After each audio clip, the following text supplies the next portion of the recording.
Le Moulin Rouge est un cabaret parisien fondé en 1889 par le Catalan Joseph Oller et Charles Ziegler qui possédaient déjà l'Olympia.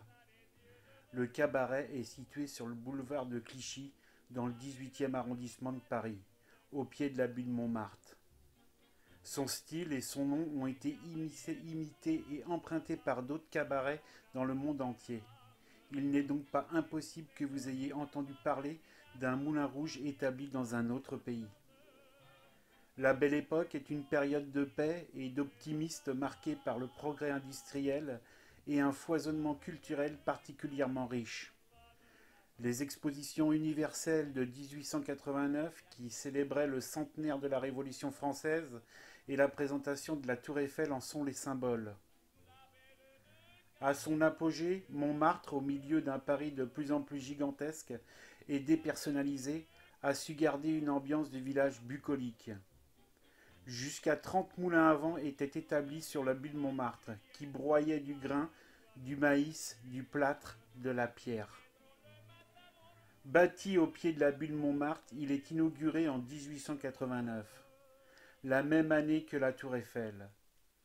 Le Moulin Rouge est l'un des monuments de Paris à côté duquel on peut difficilement passer sans se retourner.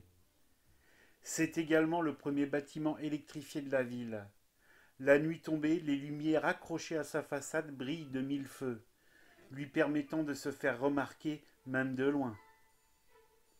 La revue est à l'époque une petite pièce comique et satirique, passant en revue l'actualité et ses personnalités, avec humour et irrévérence.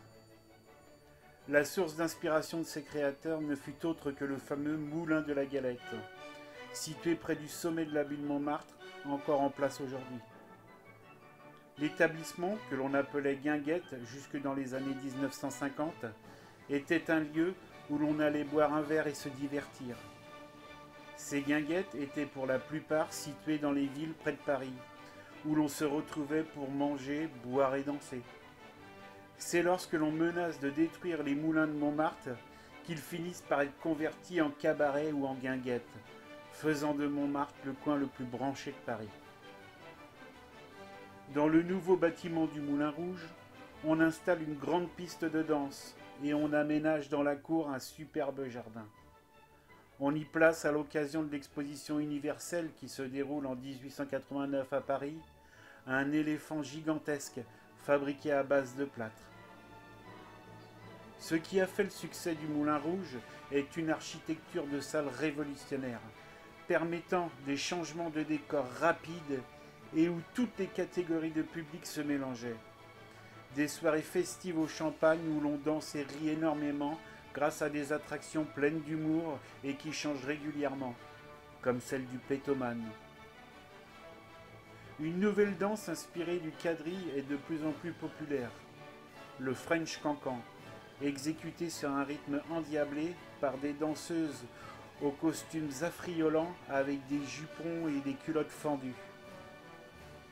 Des danseuses illustres resteront dans l'histoire du Moulin Rouge, incluant la Goulue, Jeanne Avril, la Môme Fromage, Grille d'égout, Nini Patte en l'air et Yvette Guilbert.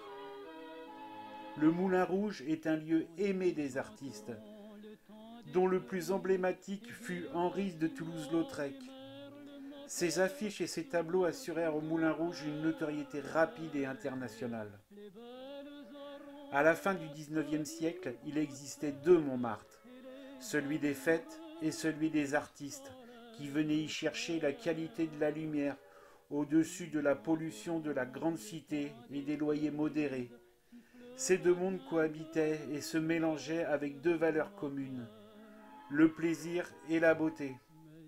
Les artistes de Montmartre comptaient Henri de Toulouse-Lautrec, Auguste Renoir, Georges Braque, Guillaume Apollinaire, Alphonse Allais, Pablo Picasso, Marcel Proust, Amadeo Modigliani. Il est difficile de tous les nommer. Dans la société de cette fin du XIXe siècle, le sexe était perçu comme une chose peu honorable, et l'expression du plaisir n'existait que dans les amours illicites réservés aux hommes. Excepté en sculpture et en peinture, le corps féminin n'est jamais dévoilé. La curiosité excite l'imagination des hommes. Leurs fantasmes les conduisent au Moulin Rouge. La Goulue et autres chahuteuses dansent sur des rythmes endiablés et jouent de leurs gambettes dévoilées en partie. Dès le début, pourtant, les hommes ont eux aussi la vedette, avec Valentin le Désossé. Ces deux personnages ont été des vedettes instantanées.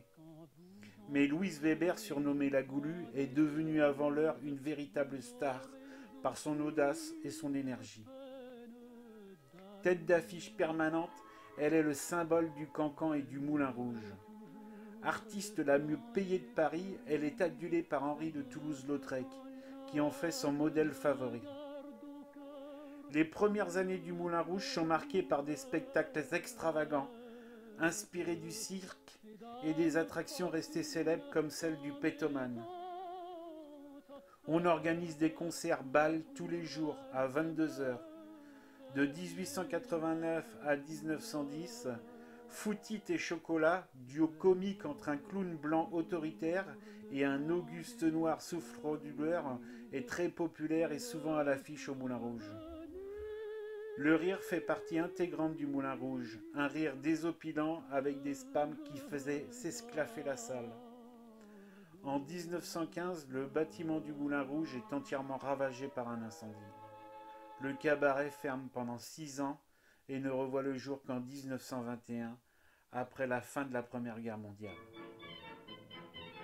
À sa réouverture, le Moulin Rouge prend alors un nouvel essor, grâce à des vedettes telles que Gina Palerme, Miss Tinguette, Jeanne Aubert ou Maurice Chevalier, ainsi qu'à la présentation pour la première fois à Paris de revues américaines avec les Hoffman Girls. Au Moulin Rouge, Miss Tinguette crée de nombreuses chansons devenues éternelles, dont Valencia, Ça c'est Paris, Il m'a vu nu, On me suit, en duo avec Jean Gabin.